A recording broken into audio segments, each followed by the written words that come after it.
Motanabino, téléspectateurs, à l'Andinabiso, il y a tous les jours ma ville, mon paradis TV, de l'autre, le Belabino, ville et anime. Parce que même quand je n'habite ma ville, mon paradis, ils ont en français, mais émission, ils ont en lingala. Et puis ça, on a voulu que l'émission soit mingi et les caca, na lingala pour une large compréhension, parce que ma camusha qui toque autour de en français et tout mingi en français et c'est comme ça que pour nous pour te vulgariser peut te sensibiliser pour population à l'histoire te vulgariser la norme n'engeni pour vivre la vie n'engeni place sur vendre faisala à notre préféré que ça beaucoup plus la pour nous connaître comprendre parce que nous supposons que tout Congolais a yébi lingala tout le Bénin on a une ville les alliés Mokate,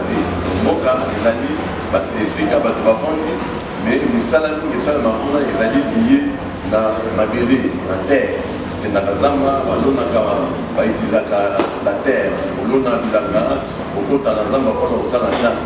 Mais dans la ville, par contre, les alliés, les Sika, à Sangani belé, à Sangani, on a les pailles dans les pailles. Parce que dans le village, sur la communauté, le plus souvent, dans la société, on a les pailles dans les pailles.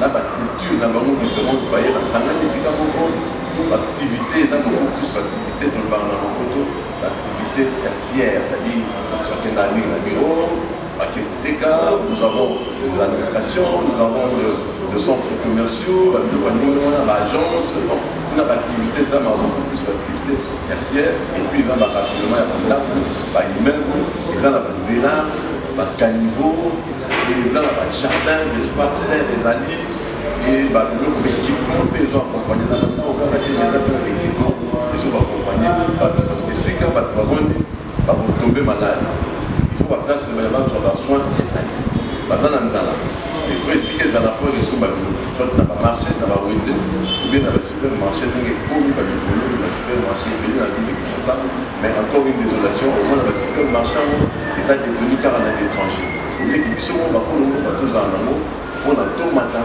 mais ils ont détenu dans l'étranger. Et les autres étrangers, qui ont été la société, aller comprendre la situation de en 4 navires. Mais dans 4 navires, ville et joueurs fonctionnent pour 4 fonctions. Donc dans la ville, les gens travaillent, dans la ville, les gens circulent, dans la ville, les gens habitent, et dans la ville, les gens se divertissent. Donc, on me dit que dans cette ville, ils ont les Sika quartier résidentiel. Et puis, ils ont les Sika l'administration, la usine, l'agence, et puis, ils ont un réseau de liaison. Réseau de liaison où Banzela, Wari, Zali, Banzela, et puis Banzela, nous avons les voiries primaires, les Zali, Nzela, il y a première catégorie. Nzela, il y a deuxième catégorie et Nzela, il y a troisième catégorie. Donc, tu trois types de voies dans la ville. Et en dehors de la voie, nous avons un réseau divers, c'est-à-dire que pour gérer ma maille, il y a la tarte dans il y a la cuisine dans pour gérer ma maille, eux autres tomber dans la torse dans la tarte dans et pour gérer ma maille, pour addiction d'eau, ma maille fait dans la tarte dans on a remis là, on sent la misala, nous sommes toujours il y a encore un autre aspect, les habitants pour gérer les déchets dans le sol, surtout dans le sol, dans le sol, il faut gérer à mon église. Nous sommes là dans Katiavi. Mais ville est allée aussi un lieu symbolique. Dans la ville, nous avons des endroits. Il y a aussi dans la ville, nous sommes un monument, même à Kinshasa, dans le monument à Lumumba, c'est un endroit symbolique. Dans le monument à Kassavu, c'est un endroit symbolique. Tout ça, un monument est place des artistes, la place des artistes, place de tronche. Nous sommes là et ça n'a qu'à. Donc la ville c'est aussi un lieu symbolique et la ville c'est aussi un espace économique qui n'est pas là. Dans la ville généralement, ça échange, parce qu'il y a un besoin qui se présente. Et ville des alliés, dans Kati, il y a parmi les éléments qui sont les communautés à mais tu le dis que bateau c'est à l'air nous tous on a vu azam tout le monde a quand la culture mon côté on est commis sur quoi on a qu'à vie et aller polyculture, c'est-à-dire comme dans la culture est bénéfique. Et ce qui est beaucoup plus important est que les autres permettent aussi une vie, les autres permettent à évoluer. Mais il faut que la vie, on a fait comme ça, mon paradis. Parce que quand je n'ai vu sur les alliés, ma vie, mon paradis. Mais si quand on a ces villes, un lieu d'espace économique, un lieu symbolique, un lieu politique aussi, parce que l'activité politique est exercée. Nous, on a ça, la politique, les alliés, vu les autres pèsent par occasion, il y a pour pouvoir pour ça la politique. Mais l'équipement peut faire accompagner. Et ça, quand on a pour tenir l'équipement, il faut l'école les amis. L'école dans la ville, par rapport, il y a un nombre, il y a d'habitants. Ceux qui ont 5 000 habitants, comme on a 5 000 habitants, il m'a dit, c'est par exemple, comme ça, la calcul d'abord pour dire que non, comme on a 5 000 habitants, il faut peut-être dans 2 écoles maternelles, il faut dans 2 écoles peut-être primaires, une école secondaire. Nous, il faut accompagner. Mais notre désolation, Kinshasa, je parle de Kinshasa aujourd'hui, Kinshasa, c'est également une ville culturelle. Donc je pense que sur 100 Kinshasa, sur 100 Kinois, donc parmi les 100 Kinois, s'il y a 100 Kinois, vous allez voir peut-être 70 Kinois Baïbobina, 70 Kinois Baïbobina. Mais au moins, on a même dans la salle, il y a 5 000 personnes. Salle de spectacle, les accoutils. Mais or, déjà, comme l'aéroport, n'importe, les alliés à porte d'entrée et de sortie à la ville, il a fallu peut-être que mon payao aille, comme c'est une ville culturelle, mais dans la ville qui sont sur 100 km, 70 baïbobina, 70 baïbobina. Mais il fallait tous en l'infrastructure, tous en l'équipement, bien que les Européens s'habillent sur le monde, mais on s'en a une fierté. Il y a une ambition. Mais là, on a des ambitions. Jardin zoologique, botanique, au bassin de l'ambition depuis 1933, vers 1933, parce que inaugura le jardin zoologique vers 1936. C'était à l'époque où il y a un commissaire de district, parce qu'à un certain moment, les alliés district, de Fernand de Gaulle, qui a inauguré le jardin zoologique et botanique de Kinshasa. Mais les lots, il y a une importance, il y a un jardin, on a un espace vert, on a comment tout le magasin, comment ça l'a payé. Et d'ailleurs, au hôtel de ville, à Zoara, partie, il y a un jardin zoologique, place morgue, les alliés. Et en contrepartie, il y a un partenariat à Bambo. Mais nous sommes là, tous ces réduits qui ont la dimension. Les lots sont au jardin zoologique. Au lieu de mais or, cet équipement-là, c'est une institution. Pourquoi pas un samedi, un week-end, toujours pas dans la piste de toujours l'accent au monde, le lion, le crocodile, le boa, le girafe. Ça instruit, comme on dit, mais l'équipement de les athlètes, même dans la commune, la piste de l'équipement, mais mon bout, à un certain moment, avait essayé. L'idée, tout ça, souvent, au moins des maisons communales. À côté des maisons communales, tout le monde a moins d'équipement. Et mon bout, d'ailleurs, à chaque dispensaire d'État. De ceux qui sont dans la commune, il y a CMA. Au moins, à côté de la maison communale, il y a le dispensaire d'État. Ceux qui sont dans la commune à Bungu, au moins, à côté, il y a la maison communale à Bungu, au moins, le dispensaire d'État. À côté, là, il fallait ajouter aussi quelque chose, peut-être une bibliothèque faisable. Dans la commune, il faut la bibliothèque, c'est la pauvre, à la base, à la instruire, à la base, à la cultiver. Le point de vue sur ça, comme ça, un peu de concours à la lecture, pour un peu de banane, le banane, autant. Nous sommes l'équipement à faire accompagner Bissot. Et nous sommes également nous sommes dans une ville, ou bien dans un pays, ou bien congolais, un ligne sport. Dans un moment, tu vas pas y aller au Real de Madrid, peut-être dans Barcelone, mais au moins, il n'y a pas de Sangana. Mais le stade de nous en moi. Ils étaient l'été. Mais moi, on s'est organisé déjà à coupe. Le championnat est bien organisé. Mais puis, surtout, tout ça pour partager caca. Tout ça pour partager quoi? C'est parce que l'amour, il y a un mot qui est exalté.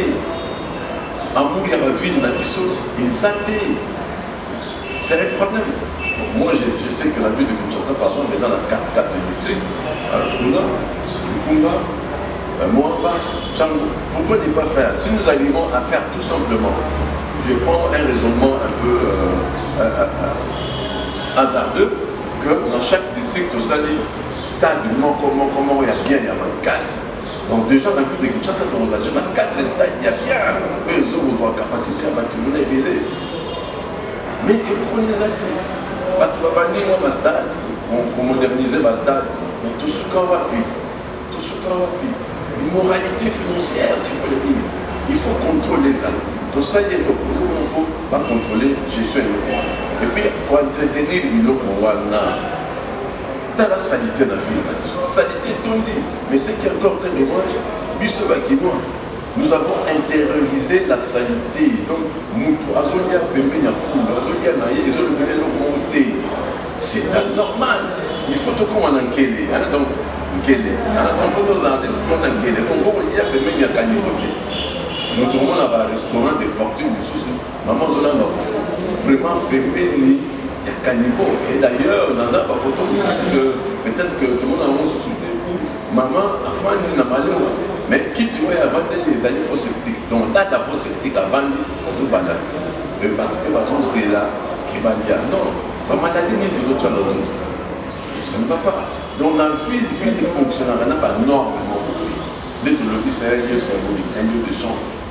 Un lieu qui permet à quelqu'un de se développer. Dans la ville, l'éclairage des alliés, les autres ont dans tout ça. Mais ceux qui vivent, c'est ça qui est éclairé. Et puis à un moment donné, il y avait une action. Il y a une caméra, il y a une stratégie. Pourquoi ne pas mettre des caméras partout? C'est une façon de nous sécuriser. Dans la seconde, par exemple, dans Moutou, chauffeur moment pour écraser quelqu'un. Mais ceux qui servent cette caméra, on a un service contrôlé d'une manière informatique. Mais quand on a un tour, on va voir que nous avons écrasé un tour dans la tribune. Parce que c'est un peu de mais donc la caméra, on a tout mis encore. Il est vrai aussi, entre-temps, le gouvernement, l'administration publique, sauf l'ancien projet, il faut que la population expliquer le projet où les gens. Mais ceux qui payent, diriger tout ça, la caméra sans explication. Et c'est ça qui fait que toujours connaître le cas, on a bâti l'autonomie. Parce qu'il faut aussi, de temps en temps, rencontrer ça entre l'expert, l'expert de la ville, et puis le gouvernement, et puis la population peut faillir par les années. Donc, moi, les années, Kinshasa, finalement, on est comme les à la ville, peut-être parce que les travail, ils allaient beaucoup plus de travail de caractère tertiaire, mais sinon, il y a du tout comme il s'appelle là, la ville de Kinshasa, ville, qui dit ville, et ça n'a pas de normes, mais ça n'a pas de normes, mais ils appellent le comportement dans l'issue. Comportement dans l'issue partout, comportement dans la ville, il fait ça là, les respects, les normes. Donc c'est comme ça que la bataille n'a plus beaucoup plus sur la vulgarisation et la sensibilisation de la population pour vulgariser les normes environnementales et urbanistiques. Donc, ville, les gens ont des normes. Mais quelle est la ville que madame dit 23h, dit minuit, pas tout. Mais on s'en fait une année, mais ça là de sorte que quelle est l'année est dérangé par la voisinité. Mais c'est comme ça aussi avec les églises, pas veiller de temps en temps. Mais on dérange les voisins. On dérange les voisins. Mais il faut quand même tout ça là. Dans moi, le respect de l'autre, comme tu as une émission pour essayer de les cas dernièrement, il faut tous en avoir mieux, on a un comportement. Il y a un moment où on dit que tu as dit que ça, la réforme, pour aider, pour qu'on tu as vu une chose dans la condition normale. Tu as dit au début que non, l'équipement est là, nombre et abattu. Tu as là l'université dans le sommet, l'école dans le sommet, parce qu'il y a une insuffisance d'équipement. Mais l'équipement dans ce bataille, ça vient par norme. Comme il y a autant de gens, il faut qu'il y ait ceci. On a même un problème de transport. À supposer que non, dans chaque commune, donc ça allait dans l'hôpital, moi, il y a un néné. L'hôpital a un néné. Donc, nous trouvons dans la machine, après se faire soigner dans le comité, mais après se soigner dans le district. Il faut les urbanistes, les aménageurs, il faut travailler pour améliorer la condition. Il y a vu là-dessus. Les gens qui nous dirigent, peut-être que, basant sur l'idée, mais par contre, pas utiliser la SPL, ils sont tous alliés, nous